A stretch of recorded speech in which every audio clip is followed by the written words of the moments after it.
家好，欢迎收看木板年画，我是广州航海学院的郭亚东。这期节目我们接着来讲年画与年节的中秋。中秋节又称月夕、八月节、八月会、追月节、玩月节、拜月节、秋节、仲秋节、女儿节或团圆节，是中国传统4大节日之一。中秋节呢，在每年农历的8月15。从中秋节的别称上来看，可以发现，中秋节跟月亮、秋天和女性以及团圆有关。那中秋节又是怎么来的呢？我们先来看中秋和月亮有什么关系。原来，从上古时代开始，人类就为了生存，在不断的探索大自然，尤其是对大自然的主宰者日月以及它们的运动的探索，更是执着不断，并产生了对日月崇拜的一些观念。天体崇拜的主要对象是日和月，其中又以日神为神。古人认为日为众神之主，这是因为我们人类本身就处于太阳系的缘故，有认识的局限性。所以呢，在原始的神话中，就有很多以太阳为中心的故事，如羲和申日、玉日、羿射九日、夸父逐日等等，都直接的反映了当时人们对太阳崇拜的一种心理。但是到了晚上，太阳下山后，大地会变得一片漆黑与死寂，人们难免会陷于恐慌。可当一轮明月升起，又重新照亮了大地，给人类的生活带来了方便，月神崇拜便诞生了。与太阳相比，月亮能够给大地带来光明，却不能带来温暖。月亮总是如水般的寒冷，因此古人认为月亮是水生的，并称月亮为水晶，属阴。关于中秋祭月，据《礼记》上记载，天子春朝日，秋夕月。夕月就是祭月亮的意思，说明早在春秋时代，帝王就已经开始祭月和拜月了。后来贵族官吏和文人学士也相继仿效，逐步传到了民间。据《易史》记载，唐玄宗就曾经在中秋佳节把酒赏月，看天上的景色很好，便产生了想要去月宫上畅游的念头，于是就叫术士做法，让他到月宫。这幅年画描绘的就是这样一幅情形。我们可以看到月宫中亭台古树，仙雾缭绕，众仙女婀娜多姿，在美妙乐音的伴奏下翩翩起舞。托塔李天王父子、长眉老祖、南斗星、北斗星等众仙家也一起到来。唐玄宗精于音律，据说他回到人间后，回忆起月宫仙女的曼妙舞姿以及动人的音乐，命灵官据此创作了一支舞曲，这就是历史上著名的霓裳羽衣舞。好，我们接着往下讲。我们刚刚讲别称，说中秋节还和秋有关。秋就是秋天，秋天是收获的季节。8月中秋，农作物和各种果品陆续成熟，农民为了庆祝丰收，表达喜悦之情，就以中秋这天作为节日。这里有一张天津杨柳青的年画《庄稼忙》，我们来看这张画。民以食为天，一年能打多少斤粮食，家里的粮食够不够吃，庄稼人心里惦记着的永远都是粮食的收成。每到一年丰收时，行走在田间地头、村寨院落，随处都可以看到收粮食、晒粮食的丰收场景。画中前前后后的男女老少忙得热火朝天，有的把粮食堆成高高的粮垛子，有的正在扬场，还有的正在碾粮食。小一点的孩子兴奋地看着大人们忙前忙后，屋内则有人给大家送来水和食物。丰收的喜悦写在了每个人的脸上，整幅画面呈现出一片喜庆兴旺的农事景象。那中秋节为什么又叫女儿节呢？其实并不是所有的地方都这么叫。清人潘于鼎《金陵岁时记》里记载，中秋4月陈列果实，如灵藕、蜀柿之属，扎香如宝塔形，上加纸斗，名曰斗香。人们虔诚摇拜月亮，焚烧神像纸，最后撤下月饼、瓜果等贡品，全家人喜而食之。老南京有一个怪俗，拜月赏月时，如遇天狗吞月亮，也就是我们常说的月食，则家家敲锣盆和鸣放鞭炮，谓之驱天狗。南京民间还有一个俗规，女不祭灶，男不拜月，就是说女人是不祭灶，男人不拜月，所以拜月的场合大都是以女性为主。传说月神嫦娥见了男人会害羞，故摆供、撤供、烧香、烧纸，乃至分食贡品等均由家中的主妇操守，男性只做陪祭。担任主祭的女性主妇还要穿上新衣、裙子和花鞋，以讨好月神，求得全家团聚平安。所以中秋节在当时又被叫女儿节。不知道大家有没有发现，每到农历15日这一天，天上的月亮就会又大又圆，而8月15的月亮是比其他几个月份的满月更圆更亮。古人喜欢把圆圆的月亮誉为团圆的象征，所以每当中秋之夜，人们仰望天空，像玉盘一样的明月，就会期盼家人团聚。而远在他乡的游子也会对着月亮表达自己对故乡和亲人的思念，所以中秋节也被称为团圆节。我们前面讲到的月亮崇拜，促成了月亮神话的诞生。关于月亮的神话传说，大家最熟知的就莫过于嫦娥奔月了。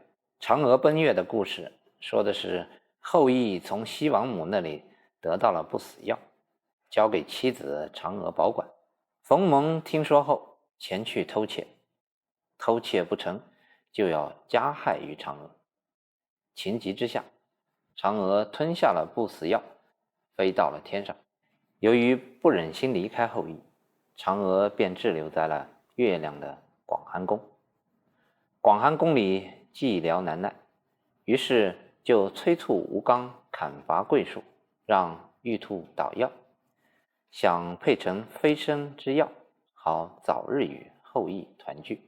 嫦娥奔月的故事在先秦以前就有，最早的文字记载出现于战国时期的归藏。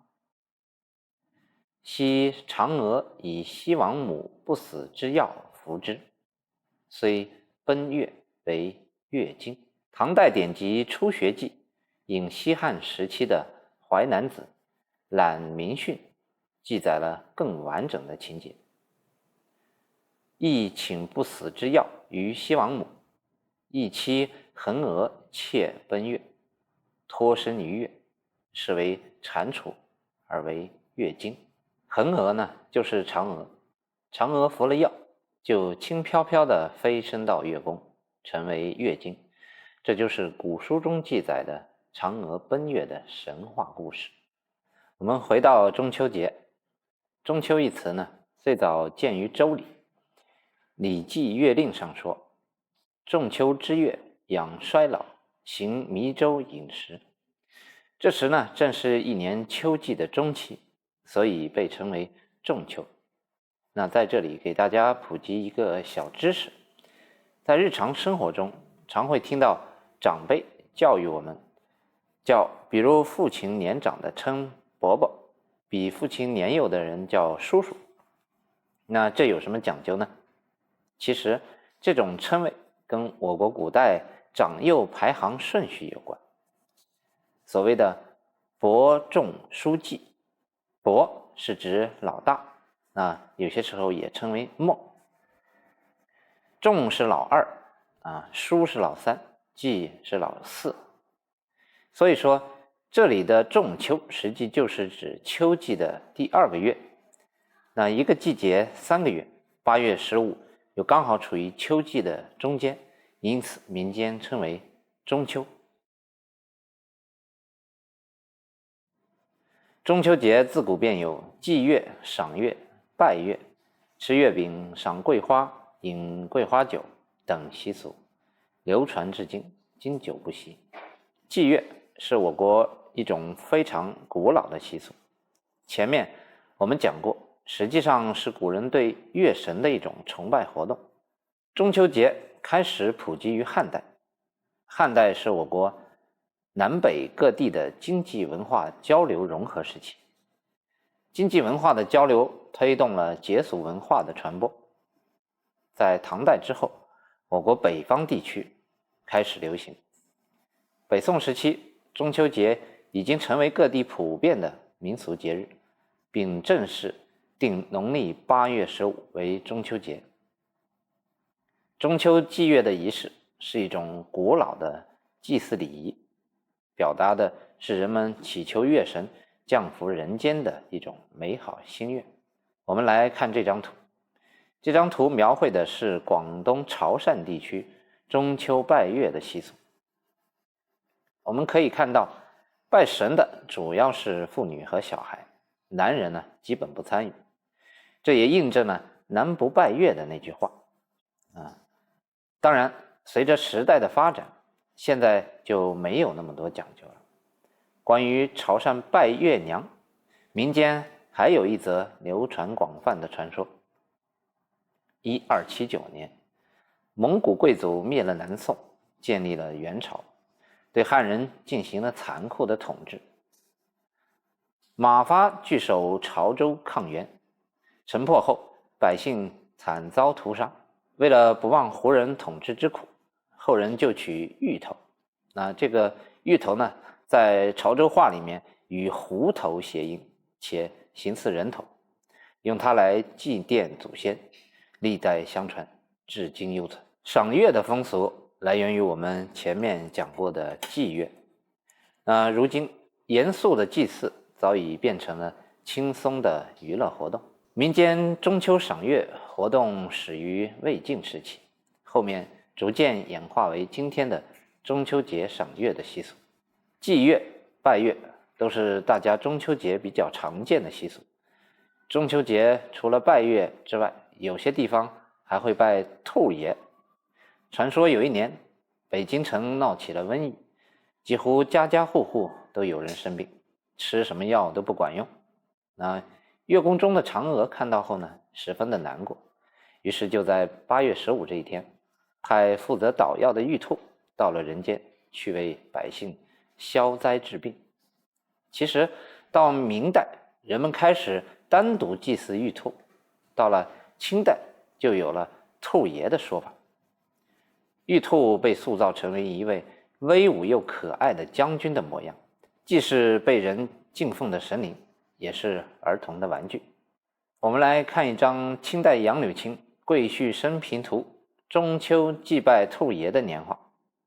这张年画就真实地记录了当时儿童拜兔爷的情景。整张年画描绘了伞盖下威武的兔爷，高坐在案桌上，兔爷的面前供奉着月饼、桃子和西瓜等水果。在案桌上的2个童子在跪拜，年龄大点的童子教年龄小的童子跪拜的礼仪。2个童子呢，憨态可掬，十分惹人喜爱。桌案旁有一个童子正在击磬，在他身后有3个童子在吹奏嬉闹。这幅画呢，表现了在中秋节这一天，老北京、济南等地区流行的祭祀兔爷的活动场面。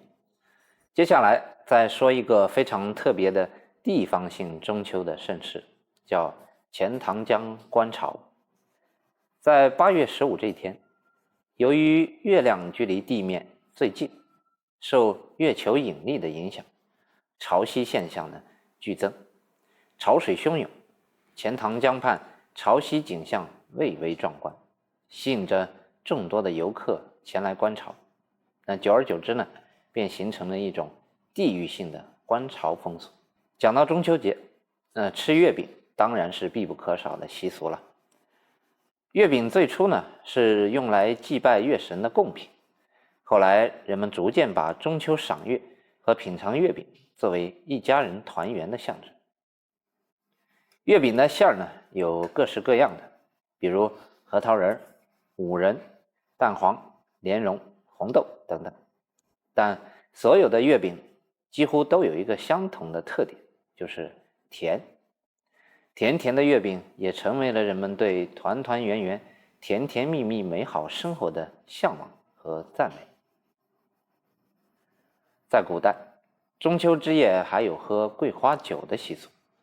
每逢中秋之夜，人们仰望着明月，闻着阵阵的桂香，遥想吴刚砍桂，喝一杯桂花蜜酒，甜甜蜜蜜，阖家欢聚一堂，成了节日里最大的享受。桂花不仅可以供观赏，而且还有食用价值。屈原的九歌中便有原寄斗兮酌桂浆，奠桂兮椒浆的诗句，可见我国饮桂花酒的年代已经是相当的久远了。中秋之夜，天清如水，月明如镜，可谓良辰之美景。然而对此人们并未满足，于是便有燃灯以助月色的风俗。在湖广一带有用瓦片叠塔，于塔上燃灯的习俗。在江南一带则有制灯船的习俗。在近代，中秋燃灯之俗更甚。今人周云锦、何香飞闲情世说时节事云，广东张灯最盛，各家于中秋节前10几天就用竹条扎灯笼，做果品、鸟兽、鱼虫形及庆贺中秋等字样，上糊色纸，绘各种颜色。中秋夜，灯内燃烛，用绳系于竹竿上，高竖于瓦檐或露台上，或用小灯砌成字形或种种形状，挂于家屋高处。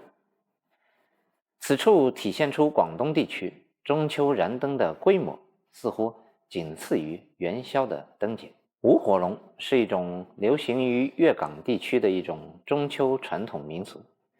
相传在广州的白云区，舞火龙活动起源自清朝咸丰年。当时清湖村一大片区域都种植稻谷，适逢一年中秋时节，虫害泛滥，村民为驱赶虫害，家家户户把火把点燃，插在田间燃烧，发现虫害大大的减少。自此，在田间燃烧火把的驱虫方式逐渐演变成为热闹的舞火龙。后来村民又在舞火龙前增加举行祭龙仪式，祈祷风调雨顺、国泰民安、五谷丰登。讲完关于中秋节的由来和习俗，我们再回到木板年画上来。据名人刘同、于义正《地经景物略》记载，每逢8月15中秋拜月，家家拜月供奉的果饼必须是圆的，并设立月光牌位，对着月亮升起的地方，向着月亮供奉祭拜，还要从市中子寺买回月光纸。我们来看这张北京的月光纸马。所谓的月光纸指的就是这个。月光纸马呢，通常为木刻板水彩印制的神像，为传统中秋拜月所用神像纸马。一般呢会有月神和月宫。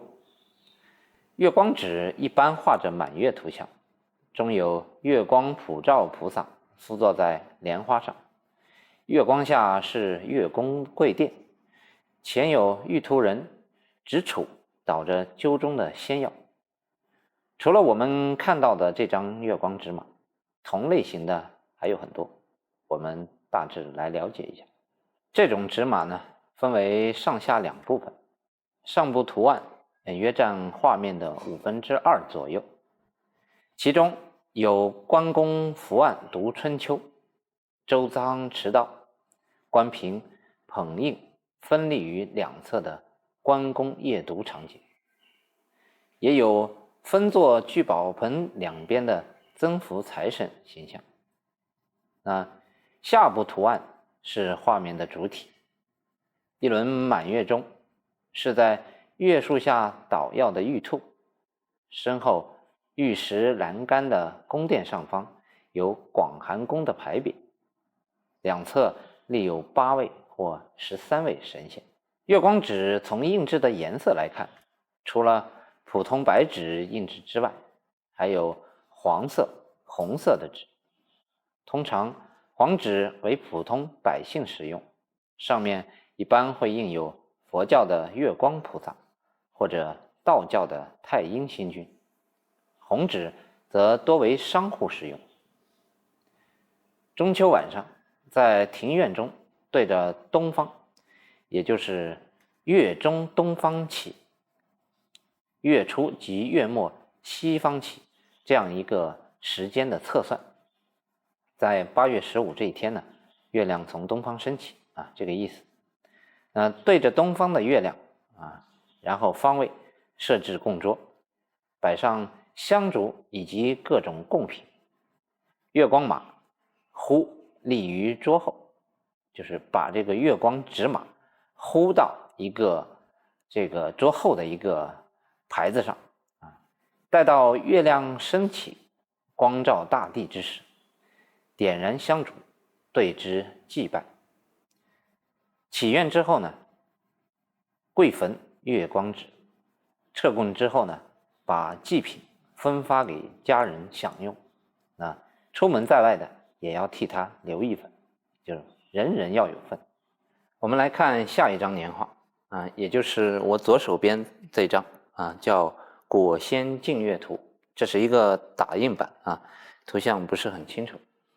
那这张年画呢，是天津杨柳青的一张跟净月有关的一张年画。这张画呢，描绘了中秋节拜月的一个场景。左边有3个妇女和一个小女孩，她们在摆满祭品的供桌前呢祭拜，旁边呢还有一个小孩，两手作揖，跪地而拜。此时的天空呢也是热闹非凡，有抱着寿桃的寿星，嬉戏打闹的6个孩子，八仙、钟馗等一众神仙也都带着各自准备好的水果往月宫走去。还有说法呢，说蟾宫指月亮上的广寒宫。人们认为广寒宫呢就是最高处的宫殿了，因此蟾宫折桂有高重之意。古时经常用来作为祝福科举考试成功的吉语。这张画就是天津杨柳青的蟾宫折桂。这张画的吉祥物件有很多，娃娃身上挂了一对铜钱，地上有珊瑚枝、元宝，还有一盆牡丹，都象征着财气。菊呢，代表的是吉；福代表的是福；功代表成功。另一个孩子坐在地上，手里拿着桂树枝，就是折桂的意思了。讲完年画，我们再来看几个跟这个中秋拜月有关的物件。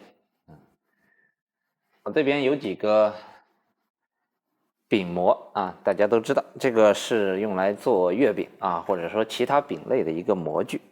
那这个饼模呢，就是中秋做月饼的一个饼模。怎么这么说呢？因为在左侧的这个图案里面，我们看到一个貌似宫殿一样的建筑，实际上呢，这个就是广寒宫的形象啊。那这个饼模，一个饼模中间有2个模印，这2个模印分别可以制作一个饼的正反两面。再看这2个，那这是我们常见的这种月饼的造型啊，2种，一种圆形，一种方形啊。这里面呢就是一些简单的文字啊，上面写的纯正莲蓉，这边是蛋黄莲蓉啊，也就是说它的馅料是什么材料构成。以前呢，这个中秋节老百姓都自己家做月饼啊，所以这种物件比较常见。那现在这种物件都比较少用了啊，但是它代表的是一种记忆。月是故乡明，人类把很多美好的情感寄托于一轮明月，借月抒情，赏月忘情。关于中秋节，我们就先讲到这里。民俗不虚，有口传及习为，年画不假，皆满载情感和精神。本期节目就到这里，感谢大家收看，我们下集再见。